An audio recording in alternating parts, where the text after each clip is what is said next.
Jim Choge came to my office and gave me documents. Those documents had details of where toxic waste was being dumped in Kenya. In my stupidity, I took those documents and went and confronted President Moi. And I told him, Mzee, I have information. The people in the Ministry of Energy, they are cheating Kenyans that they are looking for oil, but this is toxic waste that is being dumped in Northeastern and around that area. I've never been in trouble like that because I was asked, where did you get these documents? And if you don't say where you got these documents, it's the end of you. Where did you get these documents? So I said, Mzee, you said, we must always keep secret the source of our information. Yes.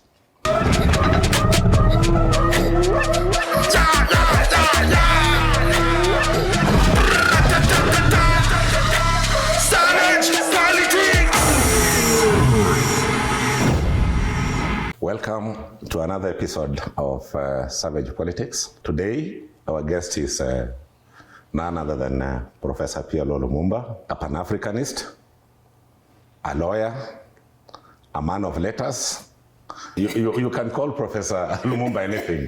There's nothing he has not done. Welcome, Professor Lumumba. Thank you very much, Cyrus. Yes. I'm glad to have this conversation with you. And I have no doubt in my mind that the conversation will add value to the ongoing discourse on the continent of Africa and by extension, human affairs. Thank you very much. Most welcome. Thank you. Professor Lumumba, you've tried politics some time back, and I believe clearly you had an agenda. Thereafter, you decided, I'll pursue this agenda, whether I got into active politics or not. And your videos, your engagements on leadership in Africa has been watched and listened to by very many people. We are here in Kenya. This is the scene of crime. Where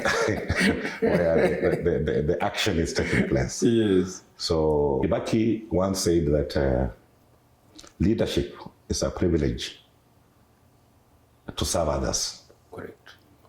It is not an opportunity to satisfy personal greed. Yes. And looking at the regimes we have had from Kenyatta, President Moi, Kibaki, Uhuru Kenyatta, and now William Ruto.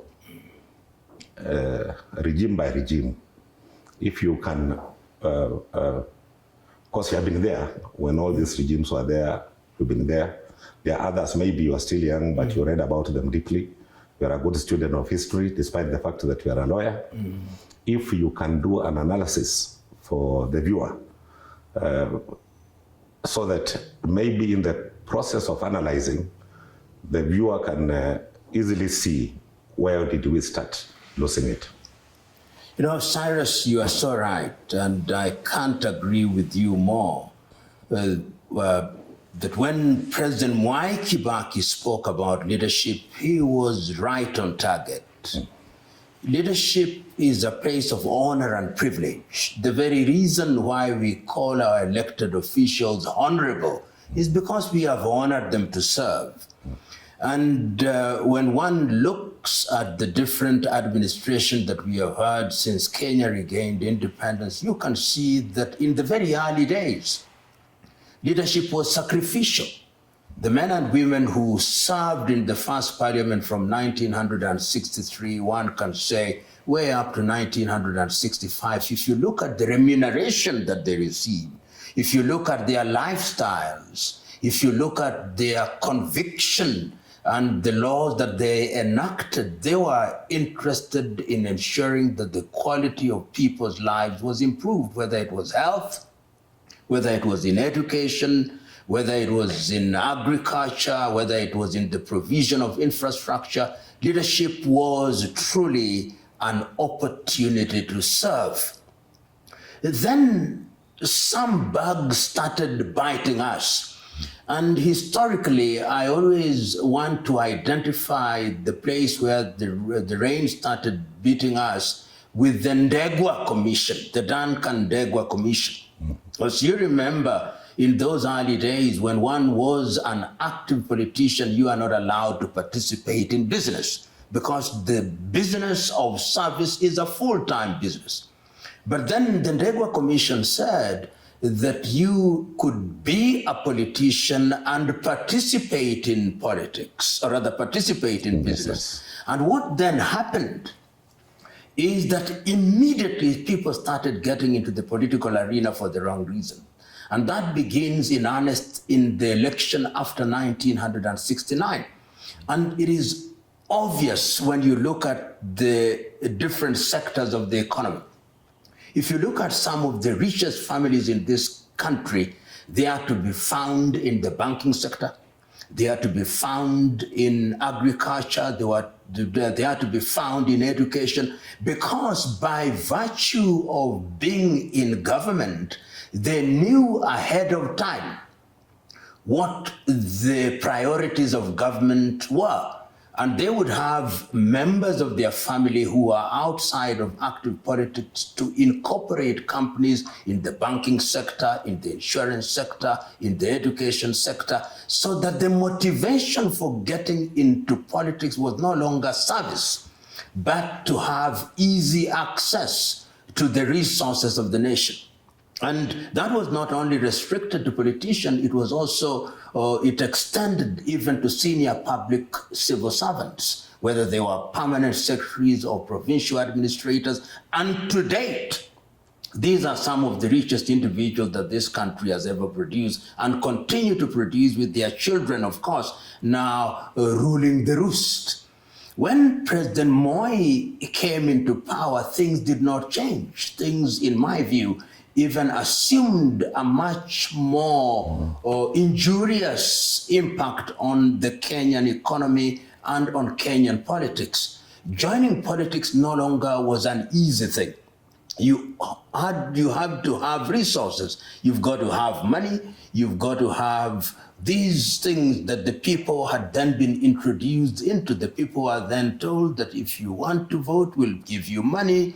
And if you have millions, then you could buy the voters. So the Moi administration sees the emergence of what I call the political millionaires and political billionaires. So that the distinction between politics for service and politics for business disappears. And I think that is what was then inherited by the Uhuru administration. That is what is inherited by the William Ruto administration. Today, the shortest avenue to wealth is to be a politician. If you are a lawyer, you join politics so that you can improve your law practice. If you are an engineer, you join politics so that you can get government tenders. If you are a quantity surveyor, you do the same thing, so that you are purely bred professional who is not in the political arena is now forced to compete with politicians who are fundamentally businessmen. And that, I think, is a bad thing. It is a bad thing because ultimately you get the wrong people joining the political arena. I remember in the year 2007 when I personally thought that beyond simply complaining about things, let us get into the political arena, let us get there and begin to participate by formulating legislation that would help the manner in which we govern our country. I held 250 town hall meetings with people in the constituency of choice, but on the day of the voting, what happened is that voters were registered elsewhere and were imported into the constituency, so that you are campaigning amongst people who are not even your voters. And this is why I then wrote a small book, A Call for Political Hygiene in Kenya. I said that there is no hygiene in Kenyan politics. And that is why the people that get attracted to politics are some of the individuals whom we don't have very good things to say about. Yes. And the electorate, for some reason, is also attracted to those individuals. I remember a friend of mine telling me, he said I was going to contest in a constituency somewhere in Western Province. And the people told him, no, we know what you want to tell us. You give us the money, we'll decide whether to vote for you or not. So we have had a very unfortunate history, and I believe and I hold the view that every election cycle we are getting deeper and deeper into the muck and mire of confusion, coupled, of course, with ethnicity, which we use to manipulate the population, and corruption. We are not in a good space, Cyrus. If I get you well, yes, it is politics that is driving business, not business driving politics. You've summarized it so very well. It is politics that drives ethnicity and exclusion. Yes. And that is the dilemma we find ourselves in. In fact, it is bad politics. You say that when politics stumbles, the country pays. Because if we were to define politics, politics is the organization of human affairs for the benefit of the people. If politics is organized for the benefit of those whom we describe as leaders to the detriment of the people, then we pay. And it drives us in the wrong direction. We are mobilized ethnically. We are mobilized because we have been given money. We are mobilized for the wrong reasons. And ultimately, the things that we want the political class to deliver for us using our hard-earned taxes are not delivered. Today, Cyrus, you and me know, the richest individuals in this country are those who are in active politics. We know them. We know their salaries. They have not won any lottery. They have not made any major discovery. How do they become rich? They can't show you a shop. They can't show you a shop. They are seldom in parliament to debate critical issues, yet they are multi-billionaires. What trick do they use other than influence peddling and using office for personal benefit? We've had very many issues and tried to use the law to address the problems that we've had. Previously, the Constitution was blamed. We have made those changes in the Constitution. I'm yet to really see what really tangible benefits any Kenyan can say he's taking at home because we have a new Constitution in place. During independence, yes, if you look at the factories that were started in this country, Kikomi, the sugar factories, literally everywhere, coffee milling, KPCU, and all those things. It is not because they had the new constitution that we have, but it's because we had men and women with a will to develop their country and create employment. Today, the most dangerous thing in our nation is unemployment.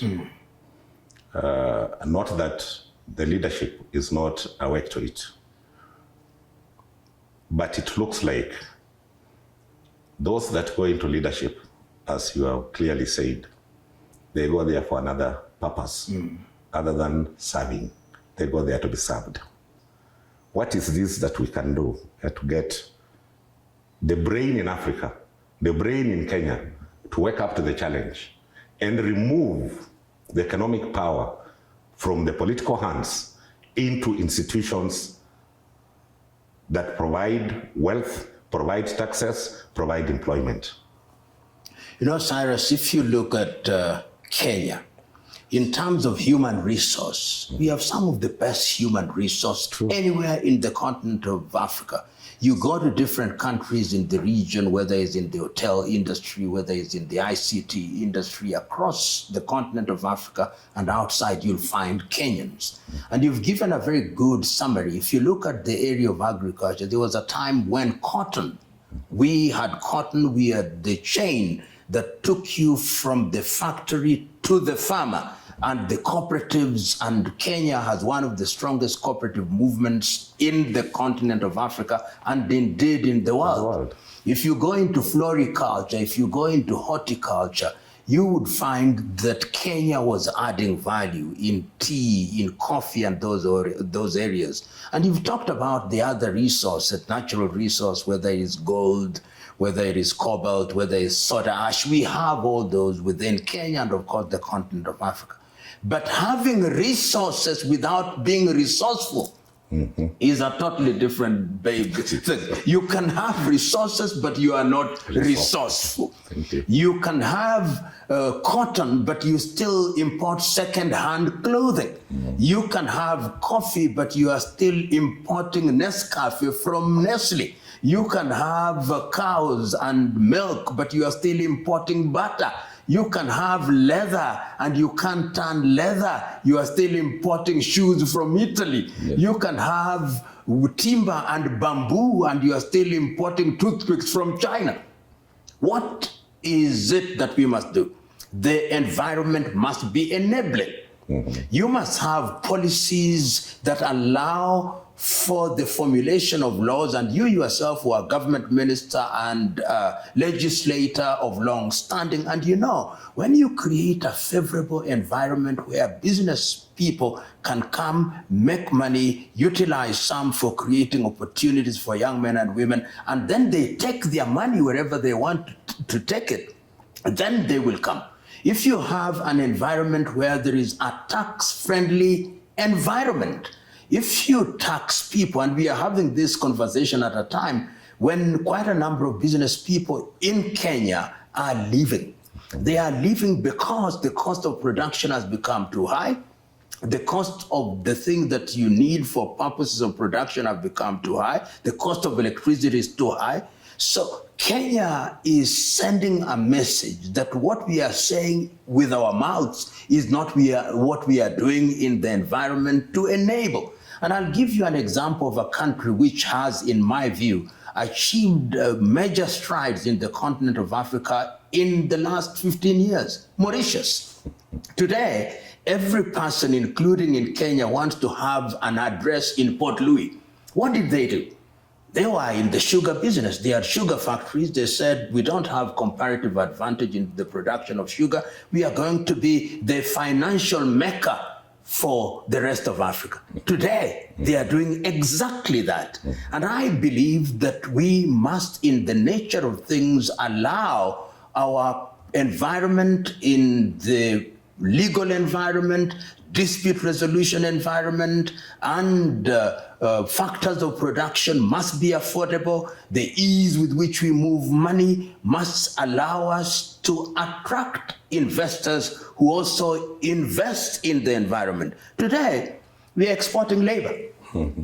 And the kind of labor that we are exporting, those who go there who are attracted to Europe and America, in the IT sector, in the medical sector, we produce and then donate our final product.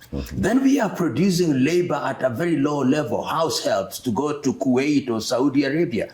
Yet, if we organize ourselves properly within the continent of Africa, we can actually generate opportunities by value addition to the products you are talking about. Let us not export all the coffee we produce. Let us move from the market to the supermarket, from the farm to the supermarket. Let us create an enabling environment. And once we do that, then the people will know that we are ready to do business. During your lifetime and my lifetime, we have seen Dubai do what they are doing. We have seen Korea do what they are doing. In the more recent past, I don't want to talk about China. We have seen Vietnam after the war in 1975. We have seen what the Bangladeshi are doing in the textile sector. We have seen what Cambodia and Laos. Why can't Kenya do it? Why can't Tanzania do it? Why can't the Democratic Republic of Congo do it? Why can't Sudan do it? Why can't Somalia do it? Why can't Ethiopia do it? So, in a nutshell, I think that the role of a political administration is to create an environment that creates an atmosphere which gives the oxygen that allows innovators and inventors and business people to create and implement, and then they will flock to your country. Very well put. Professor, looking at our current scenario, particularly in our own republic, Kenya, and looking at the way things are happening, and having the understanding that we both have that the potential of our country is great, and that God blessed this country with people who are hardworking, people who take education seriously, meaning they understand their environment even better. What is this that the common voter needs to look at when they're choosing their leader? You know, Cyrus, you asked a question which I did not answer, but I now answered. You talked about a constitution, and you were there when in the year 1990s toward the end, we thought that with a new constitution, all our problems will disappear. So we went there, we went for the new constitution. Of course, we defeated the other one in 2005. Then we had the constitution of Kenya 2010. And we thought now, with devolution, everything is going to be perfect. What we have succeeded in doing, of course, there are some gains, but we have succeeded in devolving bad manners. And I can't agree more with my good friend Muhisa Kitui when he says that political bad manners cannot be cured through constitution. Sure. We must create a culture where the law is simply an avenue that allows us to walk to our destination. So the voter must be empowered. And how do we empower the voter? There is something we call civic education. Yes. And it has its value.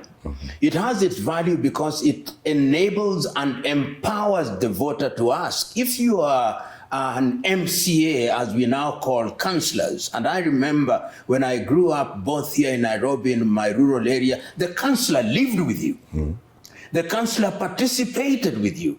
The councillor was the person who midwifed what you needed to be done for the communities. And you can travel across Kenya and you can see the work that they undertook in a very diligent manner. So the voter must now begin to ask, this individual that I'm giving the honor and the privilege to serve, what is he or she going to do to ensure, number one, that if I earn 100 shillings, I will contribute a portion of it to do my roads, a portion of it to do my education, a portion of it to do with my health, a portion of it to create security, but the bulk of it is left to me to enjoy for purposes of self-development. The voter must ask those relevant questions. But as it is now, the Kenyan voter has almost surrendered to the situation by saying, we are sending him or her to the National Assembly, or him or her to the office of the president, or him or her to the devolved units, and we know that he or she will do nothing for us, and therefore let us milk him or her before he goes, then we'll milk him or her again after 5 years. We must change that. And we can only change that by making demands. It has been done by ensuring that our people suffer pain if they misbehave. And there are now avenues. When people are dissatisfied with their political leaders, I want to see them collecting signatures to impeach these individuals so that they send a message. Even if they are not impeached, they will know that the people are dissatisfied. And these are the avenues that have been followed by other people in different countries over the years. And that is how the political class begins to know that we are no longer leading people who do not know what they want, but we are leading people who know what they want, and they'll punish us if we don't behave. Look at what we are doing now, there is a sense in which the political class almost assume that they are leading a bunch of fools who don't know what they want, a bunch of fools who must be told what to do, a bunch of fools who can be led like sheep to the slaughter. We must have a political class that respects the electorate, and the electorate can demand that they be respected by sending clear messages. And there is no shortage of avenues now to send those clear messages to political leadership. It sounds to me, the way you talk about the ability of Kenyans, well-educated, most of them jobless, it sounds to me, and it's true, that the biggest investment this country has ever made is in educating its people, right from independence up to today. And if you remember, Kibaki came and actually said, let's have free education. Because it is in understanding your environment that you become resourceful to change the resources that are within to produce wealth, which gives you comfort. The biggest investment is turning to be the curse of the country. The people who take leadership in this country are people who have gone to school. What is this cultural change that took place from the original dignified leadership that we had at independence to now all riffraffs taking leadership positions? And they come with a story. The Kenyan has submitted. He has said, okay, fine, give me mine today, I eat. After all, I'm sending you there to loot. There is no one drug that we can prescribe to solve this problem. It must be a cocktail of drugs. Yes. I remember nearly 20 years ago, and you were there at that time, there was the Acumi Commission, yes, that was put together to look at the terms and conditions of members of parliament. I appeared before it.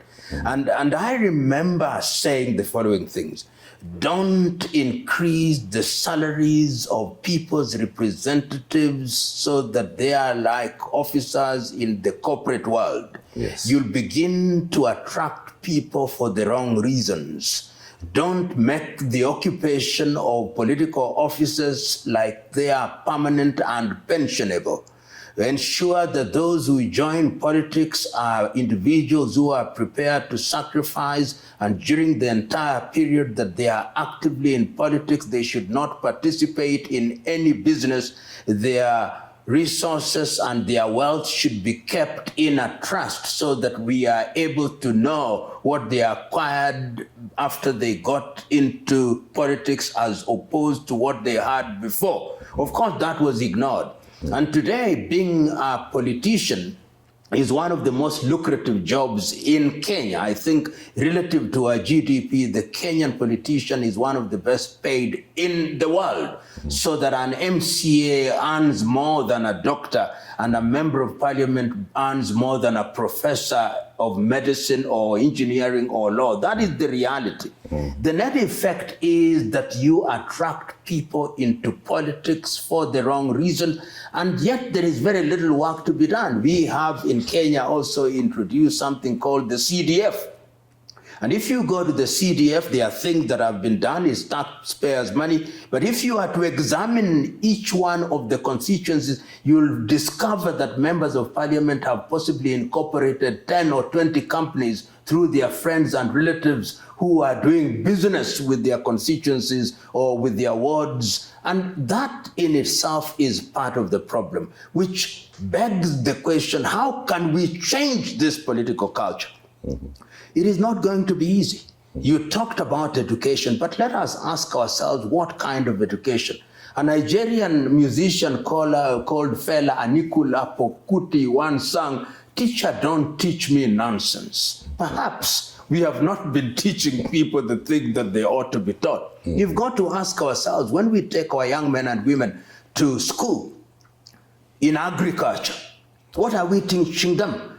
In the early 70s and in the 1980s, when we had the Butula Institute of Agriculture, the Egerton University, the products of those institutions were world-class. The Utalii College, world-class. The students who came from the polytechnics, world-class. Then we went into an era where we were dishing certificates. So that there is also something that has happened in Kenya, that we now have institutions of learning which have become certificate issuing institutions, and there is no content. That is not to take away the fact that they are very well educated Kenyans who are doing great job and are capable of doing great work. But there is no more dangerous thing in a country than to have a people who have acquired formal education without culture and without decency. This is what we need. Who defines a Kenyan? Who is a Kenyan? When we say, for example, in Kiswahili, najivunia kuwa Mkenya. Unajivunia kwa nini? Wewe ni nani? What are the taboos? What are the ideals that you stand for? And if you are a true Kenyan, what you stand for, they say, is the pursuit of material wealth. And we celebrate material wealth. In my view, one of the things that we must do as a people is to begin to punish those who engage in conduct that is harmful to the society. You have seen in the recent past, for example, what has been happening with people who are charged with corruption. All cases against them are withdrawn, which means that it's cool to be corrupt. It is cool to acquire wealth. It doesn't matter as long as you have it. And it's going to take leadership. And leadership comes from the top. The message from the top and the action from the top must be clear and unequivocal. Samaki huoza kutoka kichwani. And if we don't solve that, it is the duty of a head of state of any country, including Kenya, to send a clear message that in my administration, if you are a thief, you will not serve under me. In my administration, if you have wealth whose source you cannot explain, you will not serve under me. If you want to be in my administration, you must be a man and a woman who can stand on the pulpit or on the podium and swear by your life that you'll do that which is right and good for the benefit of the society. I want to see a Kenya where people's properties are seized and put into a national fund because they acquired that property improperly. We are only slightly over 60 years. We can do that. It has been done before. Countries that we admire, such as China, if you engage in unethical behavior, they behead you. I'm not saying you be beheaded. I'm simply saying we take away your property. And then we put the mark of Cain upon your forehead. You never serve in any public office. If we do that, then the culture will begin to change. And when the culture begin to change, then we'll have men and women who, when they get into public office, they simply want to do good. Then people will begin to pay taxes because they know that the taxes will go to construction of roads. The taxes will go into agriculture. Taxes will go into the things that benefit them. I grew up in this country, and you did, Cyrus. When you would go into a clinic, you would find a medical officer. They would diagnose the problem that you had. A prescription would be written. You would walk next door and you would get medicine. Today, you start by buying an exercise book in a supermarket. You go with it to the clinic.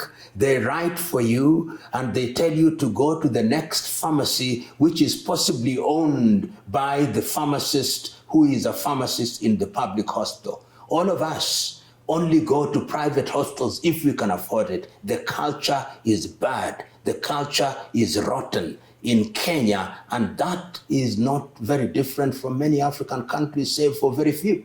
We must change it. And the law only is not going to change it. The law can only change it when the law applies to everybody, irrespective of who you are. I conclude by repeating what I said: bad manners will not be solved by enacting more and more laws. We must begin to have a culture of respecting the law.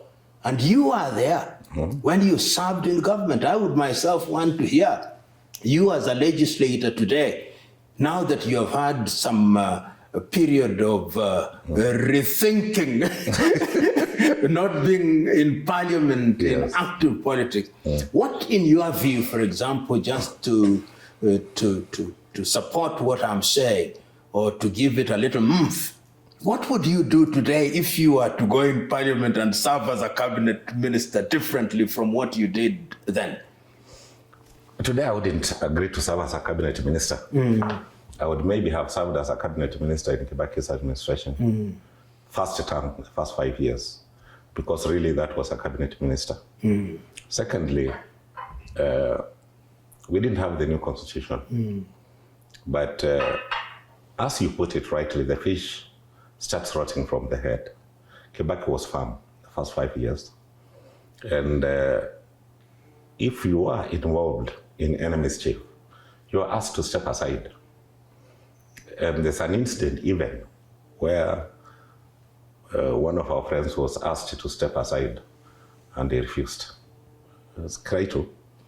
And Kibaki just announced, I've talked to Honorable Kiraitu Murungi and he has accepted to step aside. He hadn't agreed, but this is the president announcing. Yes. So the problem of Kenya, in my view, and I want really to agree with you, is the head. If you get the head correct, even in a home, if the head of the house gets it right, the product out of that home will get it right. The change in the culture that has really entrenched itself, in 5 years, it did not exist just because the head did what was right.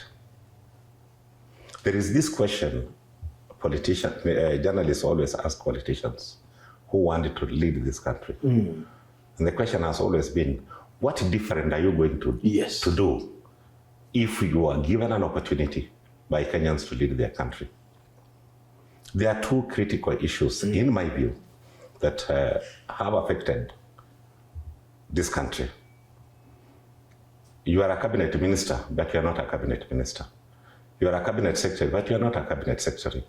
You are literally a clerk. It is the boss dictating on what should be done. Sometimes a cabinet meeting is just to follow the issues, the way issues are supposed to be handled. Decisions are already pre-made. We can see, and you are a witness, that the rule of law sometimes is thrown through the window. The culture has not changed. We have new wine in old wine skin. Yes. And I can't agree with you more that I think is the problem not only of Kenya but many African countries, that you have individuals in position of leadership whose vision is about the next elections, not the next generation. No. And one can begin to see it even here.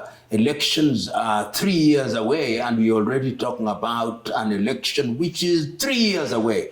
So that we are not talking about how to serve people in the intervening period. And I remember in a few minutes ago, you talked about our young population. And one wonders, how are you going to deal with this youth bulge? These young people who are coming out of the universities. We now have tens of public universities, tens of private universities, and they want employment opportunities that will tax them, that will be appropriate for the qualification they have. So I can't agree with you more that this is the time when one requires visionary and resolute leadership. Just to add, I had a bit of very good experience with what top leadership in this country is all about. I worked very closely with the late President Moi. Many Kenyans wondered that Jirongo has just been campaigning for Moi. How come elections were last year and 1993, I was in terrible trouble, fighting for my life.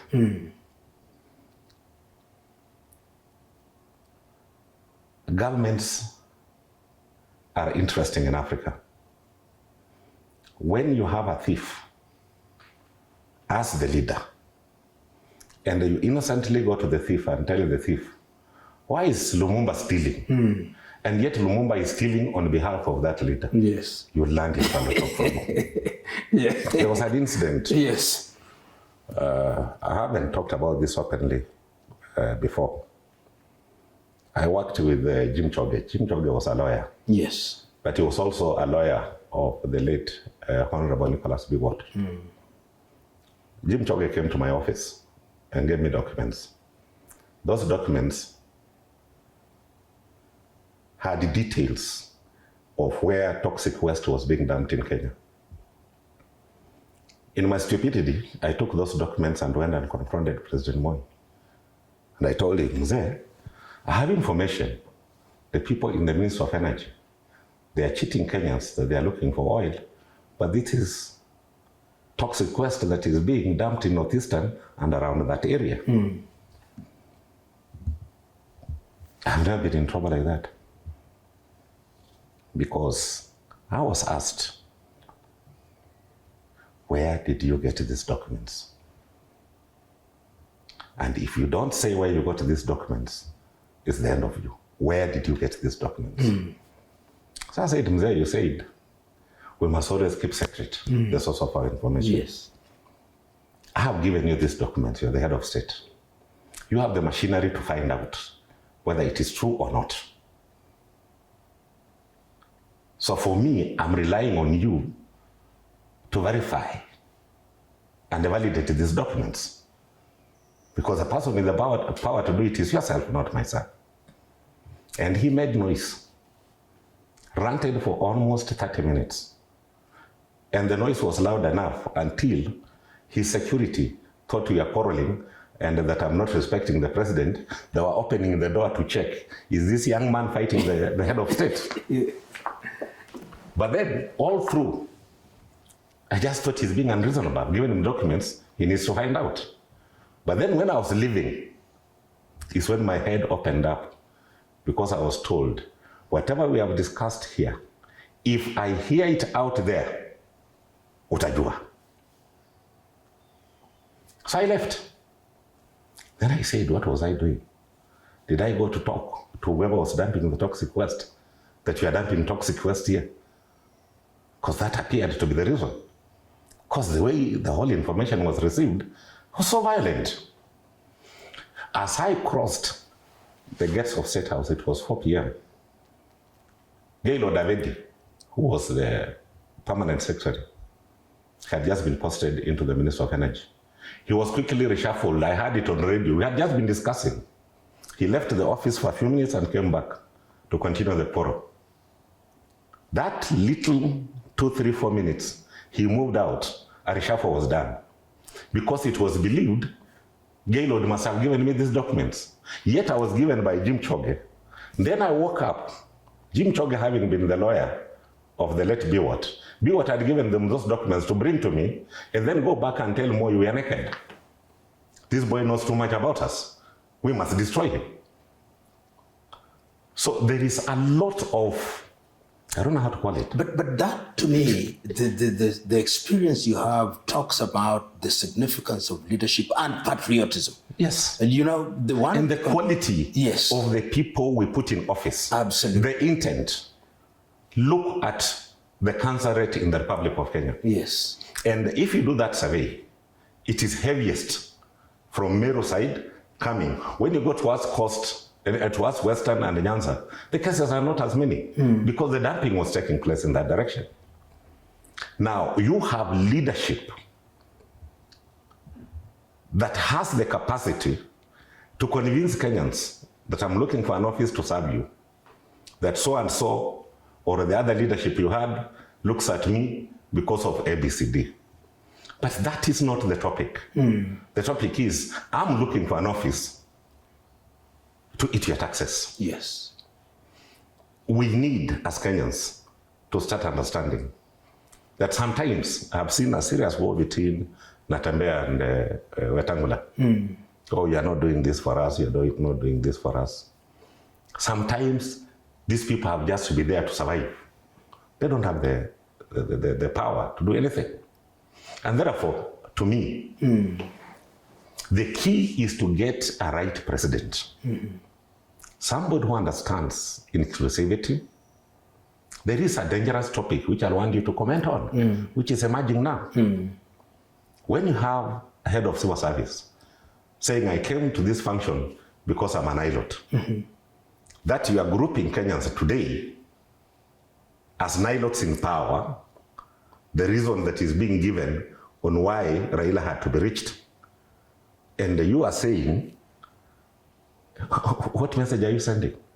But I think I'm very clear. And one of the things that we must, as a country, fight against and fight vigorously is the grouping of people into ethnic cocoons. Thank you. This country can ill afford the misfortune of labeling people that one is in this or that office because of their ethnic background.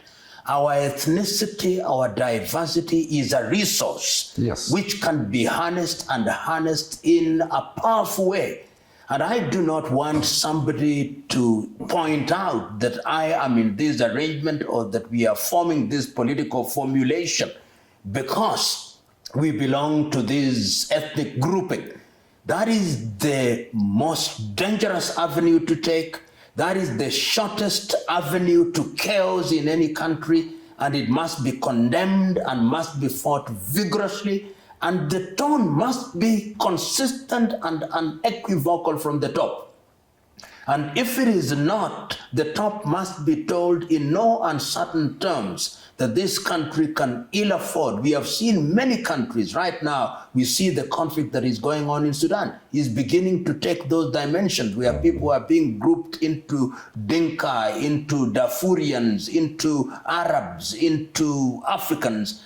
That, as Nyerere used to say, katika karne ya 21, we cannot use ethnicity. He says is those who are politically bankrupt, who take refuge in identifying things from an ethnic standpoint. And such bankrupt politicians must be isolated, identified, and condemned. Professor, it hurts. The people doing this are people who have gone to school. It means the school did not go into them. Because you can go into school, but nothing happened. It's just like throwing stone into a bucket of water. After a short while, it dries out, but it doesn't change. But if school has gone through you, it's like a foam, and you put it there, and you can see that this individual has had the kind of education that enables to say, Cyrus Jirongo is going to be in this position because I am convinced that he is the best person to do it, not because he comes from my village. That village mentality. And not that he's a Bantu or he's a Nilot. How does that? It's so ridiculous that... You know, Cyrus, it doesn't make sense at all. When you are flying in Kenya Airways, do you ever ask the tribe of the pilot?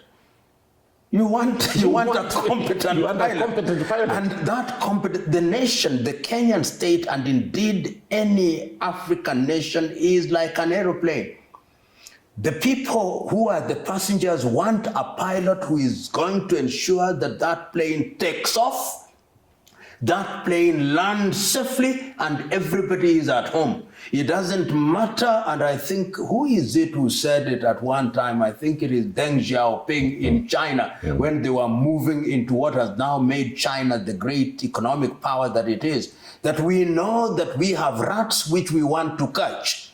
To us, it does not matter whether the cat is white or black. What we want is a cat that catches rats, and that is what we want in this country. And cats that catch rats. The most ridiculous thing is that this is something that has been there before, when we had these stories of Kamatusa. Yes. When we had Biwot telling Mzee Odinga that we are two rivers. Yes. As Nilots, we have to meet somewhere. That game failed.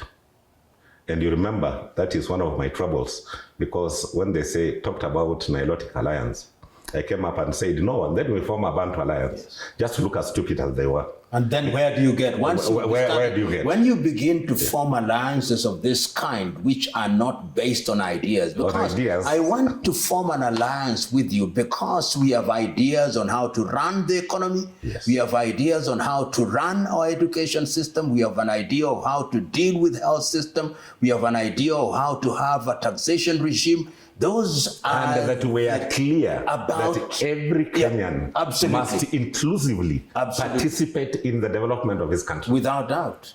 Any other alliance. Not that I get into position so that I feel it with Luyas. Or you get into a position, you feel it with the Luos from your village. What kind of stupidity is that? And that is the kind of stupidity, if there is a ghost which possesses us, which is of that kind, that is the ghost that requires to be exorcised, because it is a dangerous ghost. And we say this seriously, Cyrus. We have seen countries, when I look at Kenyans and a few countries which by grace have not degenerated into civil war or civil unrest, let us not for one moment imagine that we are immune. We are not. We are not immune. And I mean, saw it in 2007. 2008. And look at Sudan. Sudan regained their independence in 1956. And the Sudanese who are now in Khartoum you said when the war started about a year ago, that no battle has ever come to Khartoum. Today, for the last 1 year, no education, no economic activity in Sudan. And we must warn ourselves. We say in Kiswahili, when ukiona mwenzako akinyolewa, kichwa chako kitie maji. And how do we do it? We come together because ideas unite us and culture creates a diversity which we can celebrate. That is what will make Kenya a going concern for this generation and generations yet to be born. And anything else, we must fight and condemn. It has to be a clear decision, clear attitude by those that want to participate in leadership, that we are stronger as all communities in this country, every one of us contributing, every one of us playing their rightful role, and not that the only competent people come from the tribe of the president. It's impossible. Every Kenyan has gone to school. Absolutely. And that decision has to be made. And inclusivity, I've just seen some of the surveys, which I think are useful. The people think that inclusivity and merit are mutually exclusive. It is not true. It's not true. What one must do deliberately is to make everybody feel that they are part of the party. So that in one of the things that we must do in high-level public offices, you must have people to say that they are people who are drawn from their own background and their own backyard, and there is no shortage of qualified people. The Nigerians call it the federal character. We call it here the national character. And it is called, if you go to countries in the Nordic countries, even in Sweden, where you have a Swedish population and a Finnish population, or you have the Laps, the Samis, you want to ensure that everybody feels that they are part of the decision-making process. And these things are very critical to the cohesion of the nation, to the understanding of the nation, to people beginning to feel they are part of the decision-making process and deliberate processes that must be made. If you are only comfortable with people who come from your village, then you had better go back to the village and be the village leader. And be the village headman. In that space, we can allow you to do your village thing. Yes. But when you come to the center, you must now know that the center brings together a diversity of ideas which must be harnessed for the national good. And that is true for Kenya and true for the continent of Africa. Otherwise, you are creating a recipe for disaster. We have dealt with the poor leadership and the choices we make as voters. There is a problem that has also dogged Africa for a long time. We had great leaders with great visions. The person you are named after, Patrice Lumumba, DRC, or Democratic Republic of Congo, will not be the same if the foundation was laid up by the ideas and the vision Patrick Lumumba had. We said Nyerere had failed economically, but Nyerere succeeded in leaving a united country. And Nyerere gave Tanzanians an identity. Kenya, we started off also very well. You remember Tom Mboya talking about African socialism. You remember Mzee Kenyatta talking about mimi ni Mkenya. Tuwe wa Kenya. Although later in life he lapsed into a Kiambu leader. What is eating the leadership in Africa? That we cannot develop our own identity, which we have. We don't need to develop it. We cannot retain our own identity. It's not a curse. There is a beautiful Kiswahili saying, jishinde ushinde. Mwachamila ni mtumwa is yet another Kiswahili saying. My own view is that we must be comfortable in our skin and comfortable in the way we do things and identify our interests. If you look at the leaders that you've mentioned, if it was Julius Kambarage Nyerere, he said socialism and self-reliance. In other words, he was saying, I'm doing the thing that I'm doing because it is in harmony with our African traditional way of doing things, and we can refine it in a manner that sits well with contemporary economic agenda. When in Kenya we said in sessional paper number 10 of 1965, African Socialism, we said we think this sits well with the way we want to do things. When in the Democratic Republic of Congo, then Patrice Emery Lumumba disagreed with Kasavubu, with Shombe, with Kalonji and everybody else and said, we are going to define what the Congolese want. When Serese Kama said we want to use our resources for the people of Botswana, Nkrumah said we want to use our things for the benefit of the people of Ghana, and Nnamdi Azikiwe, the idea is you must know what you want. Once you know what you want, it helps you to choose the friends and the partners that you need to make you achieve what you want. Because the relationship between you and those friends is then of mutual benefit. And that is why in the non-aligned movement, they say, we'll neither look east nor west, we'll look forward. Yes. And they said, we are non-aligned but positively neutral. If we can get something which the Americans have, which is beneficial to it, we'll work with the Americans. If it is from the Russians, we'll work with the Russians. If it is the Chinese, we'll want to work with the Chinese. And to me, this is what successive generation of African leaders have failed to identify. What do we want? Because America, before they come to work with us, they know what they want. The British know what they want. The French know what they want. The Chinese know what they want. And they can explain it in a single sentence. Yes. Can we in Kenya say what we want? The Arabs in the recent past know what they want. Look at Qatar. Qatar has a population of no more than 500,000 Qataris, live around the 1.5 million who are from different worlds, and see their power in the world. What do they have that Nigeria does not have? They have the same oil. And look at the media house that they have in Al Jazeera. Look at their airline, which is now beginning to participate in the aviation industry in a very strong way. Look at Dubai, which was there were fishermen the other day. Fishermen just 30 years ago. Look at Kuwait. In other words, to answer the question that you pose, Africans must have self-esteem. We must define what we want. And once we have defined what we want, we must pursue it unapologetically. And we must also work together as a continent of Africa in order to strengthen ourselves. We must trade. Look at the East African region and look at the relationship between Uganda and Kenya in terms of trade, or Kenya and Tanzania, or Tanzania and Burundi and Rwanda. That is a market of 300 million people. So that if we were to make, for example, the economy to be the defining factor for our diplomacy, perhaps the most important diplomatic post economically would be Uganda or Tanzania, yes. not the United Kingdom, for sure. not France. No. And to me, that is what we must do. And that is why one of the things that I support and support very passionately is, number one, East African community. Yes. We start as East African community, West African community, SADC, Central African community, Maghreb, then we come to the African Union. Yes. Then we begin to talk about a single currency.